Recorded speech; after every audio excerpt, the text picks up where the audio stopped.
Pani nhau yakafamba ichiterendera muzara rezuro. Aiwa vakomana ka vakazonyatso kuwanzira Watchman Ncube nefaction yake eCitizen Coalition for Change. Azviperi mushe muri yeZimbabwe. Nhau iyi takatanga kuiona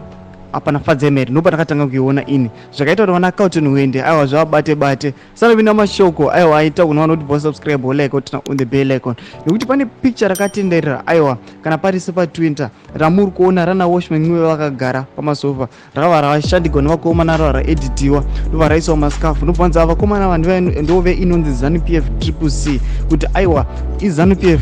i-CCC iri kutungamirwa neZANU-PF avo muri Zimbabwe azviperi musha muri kuona vagara pamasofa vakabva vaisikwa mascafu amuziva aya anofamba nana ED Mnangagwa kana nemadeputies ake kana nemasupporters aED Mnangagwa avo mascafu ndobva vamapfekedzwa vakomana ndobvanza aiwa iZANU-PF CCC.